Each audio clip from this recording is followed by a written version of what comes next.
Soalnya itu ikut orang itu nggak enak.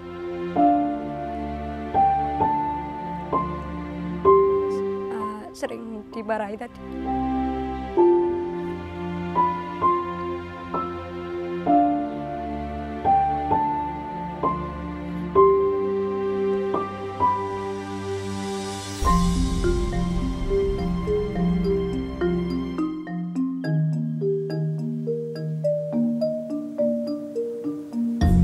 Nah, jadi petani-petani Banyuwangi ini kebanyakan ya, dari 100% itu yang memakai sistem tusuk itu setahu saya cuma satu, yaitu saya. Sistem tusuk itu pengganti cincin sama tutup tadi. Dia ditusuk sampai ke dalam pakai mesin, jadi dia sudah tidak menggunakan cincin sama tutup kertas tadi setelah pembibitan. Setelah ditusuk, sudah selesai, itu aja.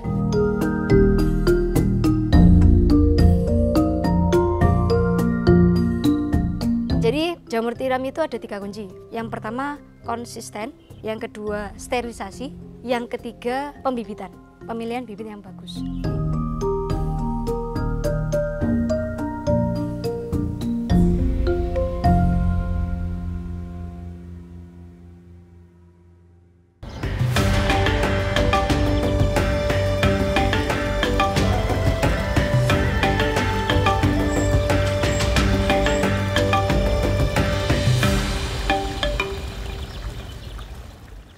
Problem utama saya sebagai pengusaha perintis selain keterbatasan sumber daya juga minim modal, Mas. Harus ngerekrut tim desain, harus beli HP dan komputer yang speknya bagus untuk konten dan macam-macamnya. Terkadang brand owner itu harus bisa segala-galanya. Harus bisa konten sendiri, edit video sendiri, wes pokoknya opo-opo dewe, Mas. Sampai kadang-kadang harus packing dan jadi kurir sendiri. Nah, tidak sengaja saya nemu platform Canva yang sesuai dengan kebutuhan saya sebagai pebisnis pemula. Jadi nggak perlu nih ribet-ribet cari desainer dengan bayaran mahal. Brand owner pun tinggal klik, sudah menghasilkan desain dan konten yang bagus. Awalnya sih nyoba pakai template seadanya. Nah, buat kalian para pengusaha kecil yang saat ini brandingnya belum kuat dan modalnya minim, mending coba deh install aplikasi Canva. Ini bisa jadi alternatif untuk belajar dan desain sendiri. Dan bayarnya juga gak mahal, karena sekarang ada paket harian cuma Rp14.000 saja. Atau mingguan, hanya Rp39.000 saja. Apalagi sekarang lebih fleksibel, bisa prabayar. Lebih gampang lagi kalau menggunakan GoPay. Nah, jadi sekarang mau buat postingan untuk sosial media usaha saya, mau 5 postingan, mau 10 postingan per hari, wes aja wes. Tinggal poin pentingnya kita menyesuaikan desain yang kita buat dengan brand identity produk kita. Entah itu warna, fontnya, karakter yang ingin kita buat pada produk kita. 14.000 sehari pakai Canva Pro, akses 100 jutaan aset desain sepuasnya. Download aplikasi Canva sekarang.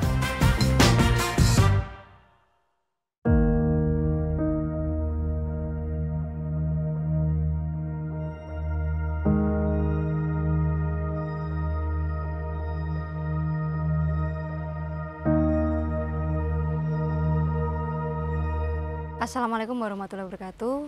Nama saya Anggi Aptiningsi, biasanya dipanggil dengan Anggi.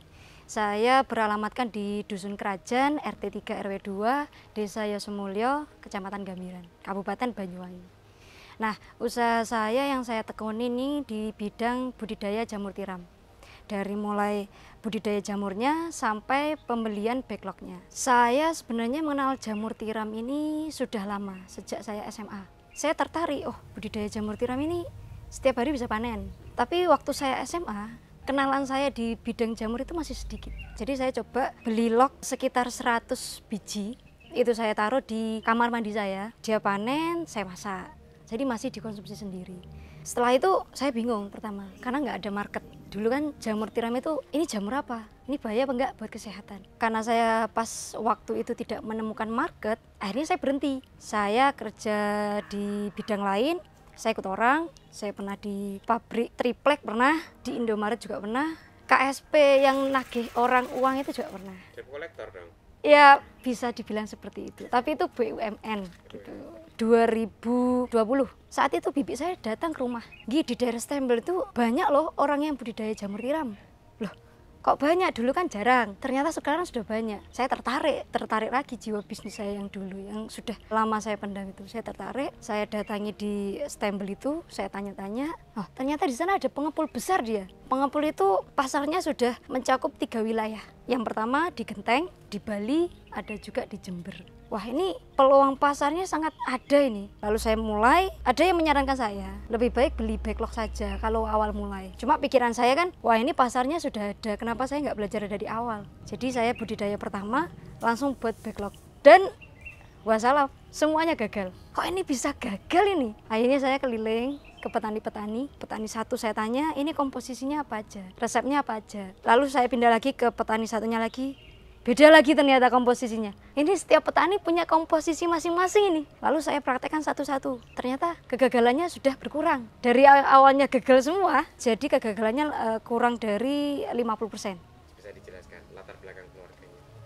Jadi keluarga saya mulai dari mbah saya, bapak saya, ibu saya, Pak D saya, bule saya, semuanya itu backgroundnya petani. Apakah pertanian itu menarik? Tapi saya nggak suka panas-panasan. Nah, pertanian apa yang setiap hari bisa panen, terus pasarnya juga ada, terus nggak panas-panasan? Nah, jawaban itu ada di pertanian jamur. Dulu waktu SMA itu saya ingin usaha atau kuliah, antara 2 pilihan. Ternyata saya lebih condong ke kuliah, karena dulu kan pengennya jadi PNS. Kuliah saya jurusan guru SD. Jadi PNS, dapat tunjangan, kelihatannya enak. Sebelumnya untuk mengetahui minat saya ke arah yang mana, saya kerja, saya juga sambil kuliah di UT. Di UT itu kan kuliahnya cuma Sabtu sama Minggu. Jadi selain Sabtu sama Minggu saya kerja. Pagi sampai sorenya saya kerja ikut orang, malamnya saya produksi jamur. Jadi planning saya itu kan kerja, lulus kuliah, jadi guru. Ternyata kok enak jadi pengusaha. Jadi saya kerja, uangnya ternyata buat membangun usaha. Saya kerja, saya kumpulkan, nanti kalau uangnya sudah terkumpul, nanti saya belikan aset-aset untuk produksi jamur, pembangunan kumbung, seperti itu.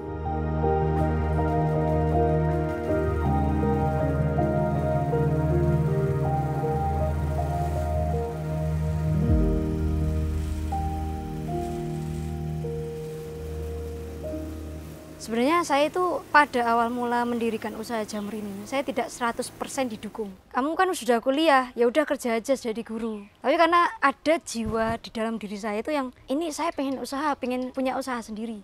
Pengen buka lapangan kerja untuk orang-orang di sekitar. Ini gimana biar saya bisa memenuhi keinginan saya tersebut. Nah, jadi saya ada bentrok itu antara orang tua dan diri saya sendiri. Saya nekat, gimana caranya saya modal sendiri, jadi tempat langsung saya buat. Ya pasti ada cekcok pasti, tapi berlanjutnya waktu, mungkin mereka kan juga paham lah, oh ini kerja, ternyata uangnya juga buat mereka juga gitu. Nah, untuk lahan, kebetulan mbah saya itu punya lahan yang tidak terpakai. Lahan itu lumayan panjang, sangat tidak produktif menurut saya. Ini lahannya sebegini luas, kenapa tidak produktif? Saya pakai aja. Begitu awal mula. Jadi ya udah ini saya bangun. Pertama saya dikasih lahan sedikit dulu, 15 kali 50. Itu saya pertama dikasih yang depan aja, cuma ukuran 10 meter. Wah ini kurang ini bagaimana cara saya supaya sampai belakang. Nah ternyata dikasih jalan lah. Saya ikut program pemerintah, ternyata dapat dana dari pemerintah. Akhirnya saya memberanikan diri, tembung sama mbah saya. Mbah, ini mau tak buat usaha jamur dari depan sampai belakang. Menurut mbah gimana? Kalau mbahnya keberatan, tak pakai tanaman yang di situ bisa saya ganti gitu. Untuk sewa, saya sewa. Terus mbah saya, kamu sungguh-sungguh. Saya sungguh-sungguh mbah. Ya udahlah. Lulus juga ternyata. Sama cucunya yang dablek ini ya. Pertama kali modalnya berapa dan isinya berapa? Nah untuk pertama tadi, sebenarnya pertama itu tadi yang saya bilang di awal, itu cuma modal 100 backlog. Itu modalnya 2.500 per backlog. Jadi 10 250. Setelah itu saya lanjut lagi di tahun 2021. Saya tidak beli backlog jadi lagi, tapi saya langsung beli bahan-bahannya. Itu mungkin kalau di total sekitar 1 juta. Itu saya masih manual, dengan beli alat manual yang masih presnya pakai tangan, dengan bahan baku dari plastik, lalu bibit, lalu empot, itu sekitar 1 juta. Tadi kumbungnya ukuran 10 kali 10. 10 kali 10 itu perkiraan saya habis sekitar 15 juta. Kalau untuk modal awal itu menurut saya worth it. Karena jangka pemakaian kumbungnya itu kan juga lama, sekitar 7 tahun. Yang uang 15 juta itu dari hasil kerja tadi? Dari hasil kerja tadi, debt collector, toko cat tadi, di Indomaret juga ada. Jadi gini, ya memang kalau muda itu kan harusnya boros foya-foya gitu ya. Gak bisa ngumpul. Karena memang tekadnya dari awal gimana caranya supaya saya tidak ikut orang. Karena saya sering kali ikut orang, itu kayak nelongso gitu ya. Kok gak enak ikut orang. Wah, ini gimana caranya saya bisa mengumpulkan uang supaya biar bisa usaha. Wah, gitu. Nelongsone apa? Nelongso, maaf ya, saya agak dredeg ini. Lah kenapa? Ya, kena lanjutkan. Soalnya, sebentar ya mas. Ya. Soalnya itu ikut orang itu nggak enak.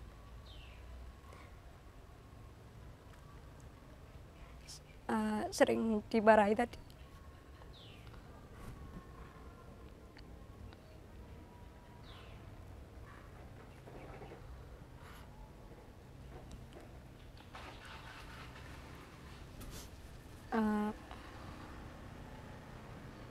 Bentar ya mas. Iya.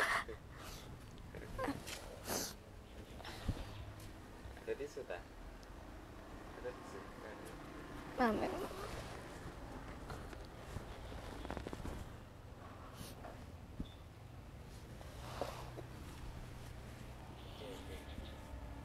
Maaf ya. Iya, nggak apa-apa.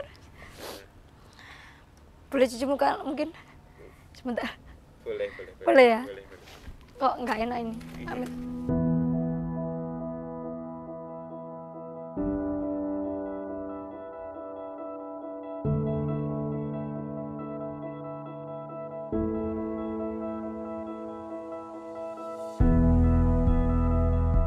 Oke, singkat cerita kekumpul berarti ya? Ya, kekumpul.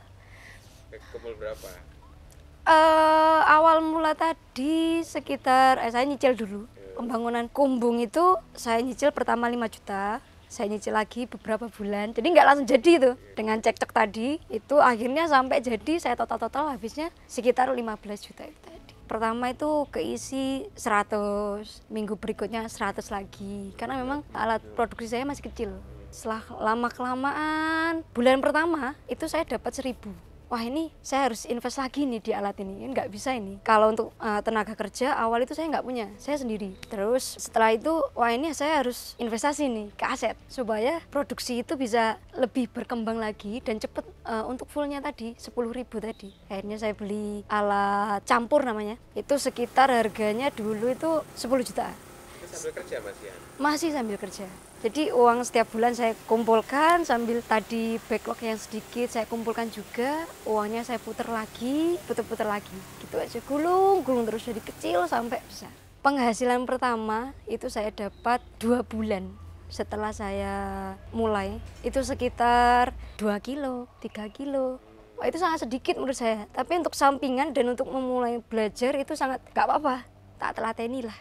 Kalau untuk jual, sebelum saya mulai tadi saya sudah menemukan pasar yang besar tadi. Nah, pasar yang besar tadi yang bisa menjual ke 3 wilayah antara Banyuwangi, Bali sama Jember. Ini saya tanya, gimana Pak pasarnya untuk jamur tiram? Jamur tiram ini kebutuhannya satu hari bisa 7 kintal untuk 3 wilayah besar itu. 7 kintal itu pun hanya untuk 1 pengepul. Lalu saya ketemu lagi pasar yang lain. Wah, ternyata banyak ini peluang pasar untuk jamur tiram.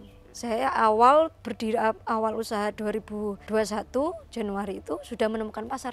Jadi menurut saya lebih penting kita mencari pasar terlebih dahulu sebelum memulai suatu bisnis. Jadi ketika bisnisnya sudah jalan, sudah running, itu sudah ada pasarnya. Bukan malah sebaliknya. Biasanya orang-orang itu kebanyakan, alah mulai dulu. Ya memang benar mulai dulu. Kalau nggak mulai kan nggak akan jadi pengusaha akhirnya. Nah, orang-orang tuh kebanyakan mulai dulu, nggak tahu pasarnya, akhirnya gulung tikar. 10.000 akhirnya dalam waktu 4 bulan dan saya sendiri yang ngerjakan. Alhamdulillah keisi semua. Wah memang capek ya karena sendiri kan, masih awal itu kan sendiri. Akhirnya saya mikir, wah ini kok lama ya, jedanya sangat lama sekali ya, 10.000 aja kok lama. Karena memang orang sendiri. Nah saya invest lagi di mesin, saya belum main tenaga kerja. Karena memang menurut saya memperkerjakan orang itu harus punya jiwa tanggung jawab dulu. Nah saya tanggung jawab dulu ke produk saya. Maksudnya gini, jamur itu kan setiap produsen backlog itu pembuatannya kan tidak 100% jadi. Nah saya masih mengulik-ngulik itu tadi. Bagaimana supaya tingkat kegagalannya itu minim. Nah Setelah diketahui rumusnya, bagaimana tingkat kegagalan itu minim, baru saya bisa memperkerjakan orang. Jadi setelah 4 bulan saya sendiri itu, saya mikir, wah ini saya harus memperkerjakan orang ini. Akhirnya saya pekerjaan orang, 1 orang. Akhirnya sangat terbantu sekali dengan 1 orang itu.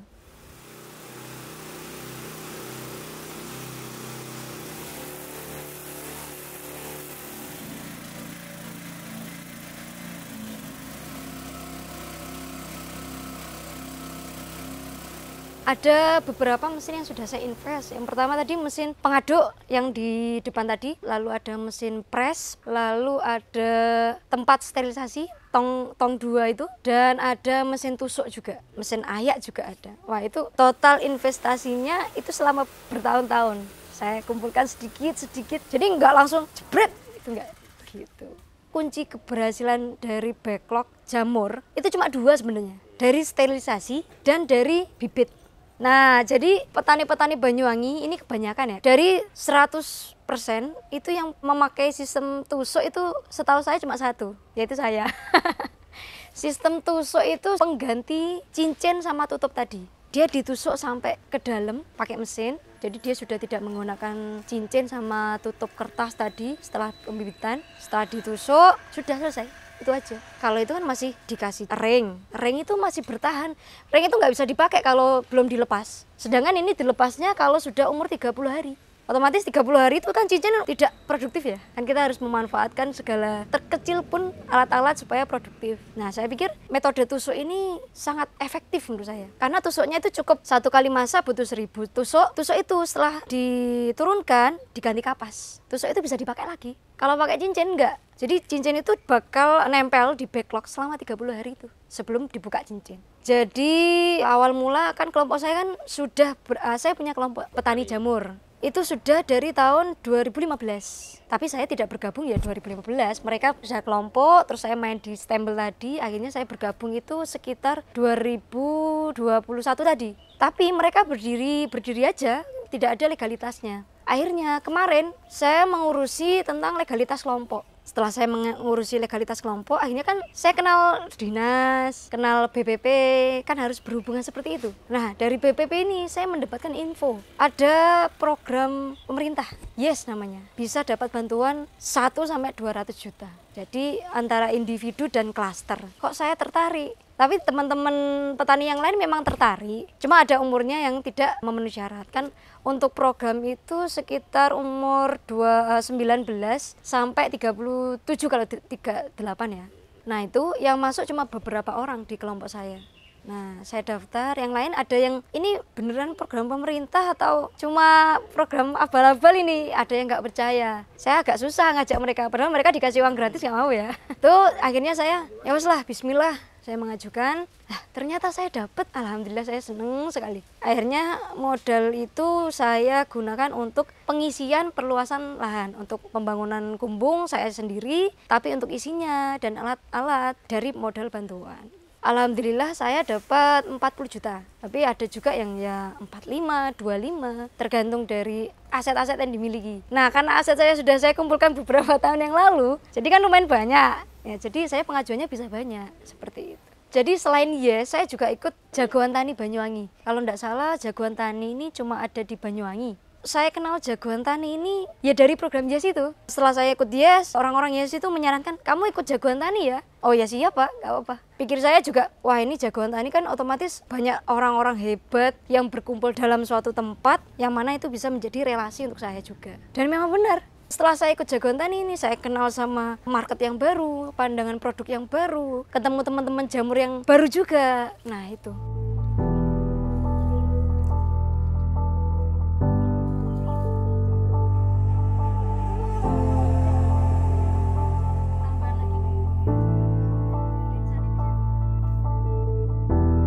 Jadi backlog awal dari kumbung dan ruang inkubasi itu totalnya kan 10.000. Setelah itu saya pengembangan, setelah dapat hibah ini, saya ada pengembangan luas lahan sekitar 10 kali 15. Bisa diisi sekitar 16 sampai 18.000 backlog. Setelah itu ketika di total itu bisa sampai 28.000 backlog sampai 30.000 backlog. Menuju ke situ. Cuma memang masih dalam proses pembangunan. Budidaya jamur itu sebenarnya ada 2 tipe. Ada untuk tipe sampingan atau tipe yang utama. Kalau memang tipe sampingan, itu juga beda perhitungannya dengan tipe utama. Kalau tipe sampingan, misal dia punya pekerjaan utama, bisa untuk sampingan cuma 1.000, 2.000, 3.000 bisa. Lumayan lah untuk uang makan, bensin, jajan, ke kafe, itu lumayan. Cuma untuk ke usaha, kalau cuma 1.000, 2.000, 3.000, itu menurut saya kurang sekali. Karena jamur ini main sama kuantitas, banyaknya backlog yang dimiliki. Kalau untuk usaha, menurut saya itu minimal harus punya 5.000 sampai 10.000 minimal. Jadi kalau bisa pun ada sistemnya untuk usaha seperti ini. Kalau dia tidak mau buat backlog, dia terima jadinya. Jadi sistemnya gini, dia beli backlog per bulan itu harus keisi 5.000.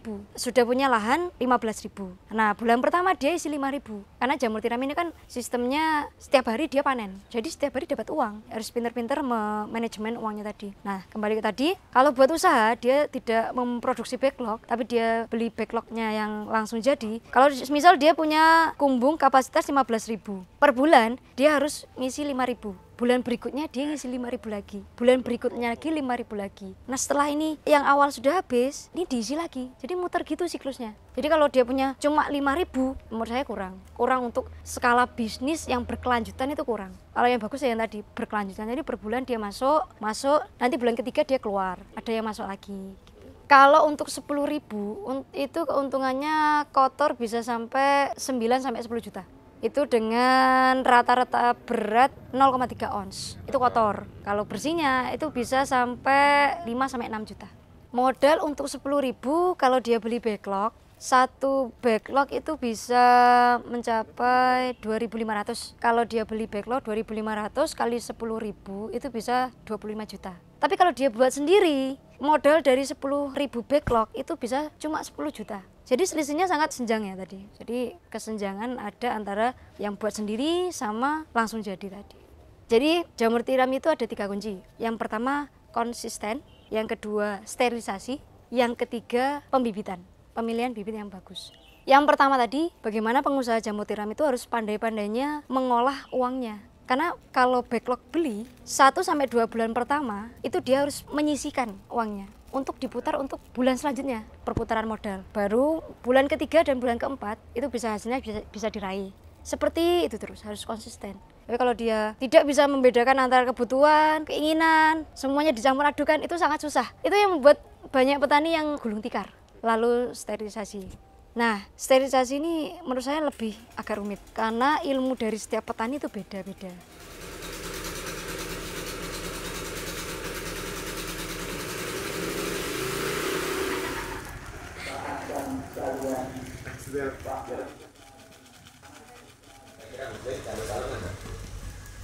Jadi cara saya mengatur keuangan, itu saya punya buku penjualan. Yang mana 1 sampai 2 bulan pertama, uangnya benar-benar saya sisihkan. Saya hanya menggaji diri saya ini saat ini hanya sekitar 10%.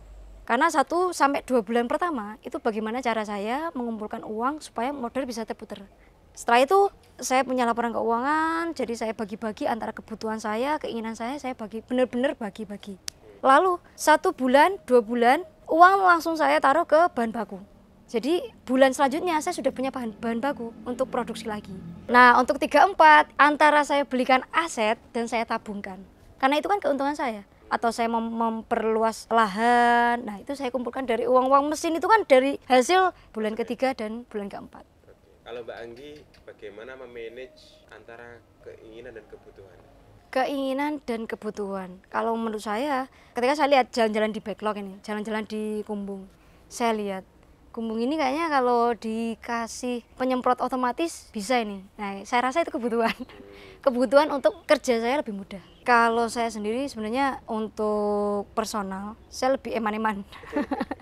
Kalau buat usaha saya langsung ini silakan, oke. Kalau personal saya pikir-pikir, ini beli apa enggak baju ini, sepatu ini perlu apa enggak, saya lebih kritis kalau untuk personal saya. Mungkin bisa dikatakan saya beli baju baru itu lebaran ya, 1 tahun sekali berarti ya. Saking pelitnya saya sama diri saya sendiri. Karena menurut saya seperti ini, kayak usaha ini untuk saya, jadi hasilnya juga untuk saya nanti. Sekarang saya nggak apa-apa hemat dulu, daripada nanti saya menyesal tidak bisa membesarkan usaha saya. Jadi saya saat ini ngempet lah istilahnya. Nanti kalau sudah stabil usaha saya, sudah besar, sudah bisa berkembang, baru saya bisa self reward lah. Untuk jangka dekat, target saya itu bisa menghasilkan 100 kilo per hari. Untuk target jangka lama, saya bisa sampai ekspor jamur, mungkin bukan jamur tiram ya, karena jamur tiram kan masa simpannya kan sedikit. Saya ingin bermain ke jamur kuping. Kalau jamur kuping itu kalau dikeringkan, dia bisa sampai 1 tahun. Nah itu bisa main di ekspor. Tapi untuk kepikiran ke arah sana itu masih jauh lah. Sekarang target terdekat saya masih budidaya jamur tiram bisa menghasilkan 100 kilo per hari. Jadi begini, kalau menurut saya kehidupan yang berkualitas adalah kehidupan yang cukup. Bukan begitu, maksudnya cukup buat beli mobil ya kan, cukup buat beli rumah, cukup buat beli apapun yang kita inginkan. Jamur tiram ini ketika sudah jalan, sudah puluh-puluh tahun, atau bisa saya wariskan ke adik-adik saya, atau mungkin ke anak-anak saya. Nanti juga penghasilan jamur tiram ini saya kumpulkan untuk saya bisa bebas finansial. Jadi sebenarnya tujuan saya berusaha itu apa sih? Supaya bebas finansial, financial freedom namanya. Jadi kita nggak kerja dapat uang, sedangkan jamur tiram ini kita harus kerja. Saya mau setelah saya berusaha jamur tiram ini, uangnya saya bisa investasikan ke reksadana, ke obligasi, ke pasar uang, ke saham. Itu juga mulai saya investasikan sedikit-sedikit agar terbebas dari financial freedom itu tadi. Kalau income saya untuk hari ini itu bisa dikatakan untuk jamur 10.000 tadi sekitar 15 kilo. 1 kilo sekarang harganya 11.000. Anggap 10.000 lah ya untuk biaya plastik dan lain-lain. Berarti bersih hari ini saya dapat 150. Itu pun 10.000 saya belum full. Ada yang di masa inkubasi. Jadi sekitar 5.000 backlog yang aktif saat ini. Per bulan saya bisa mendapatkan omset sekitar 5 juta. Tapi itu kalau 10.000 aktif semua, itu saya bisa mendapatkan omset sekitar 9,5 juta. Kalau 30.000 sudah tercapai, insya Allah saya bisa mendapatkan income satu harinya bisa sampai 1 juta. 1 juta berarti kalau 30 berarti 30 juta. Ada yang mengatakan usaha itu susah, usaha itu ribet. Emang iya, saya akui. Lebih enak ikut orang daripada usaha. Tapi sampai kapan kamu mau ikut orang? Apa kamu tidak memikirkan masa-masa mudamu? Apa kamu tidak ingin bebas waktu yang fleksibel? Apa kamu tidak ingin libur tanpa harus diminta surat dokter? Jadi usaha yang bagus itu adalah usaha yang dilakukan.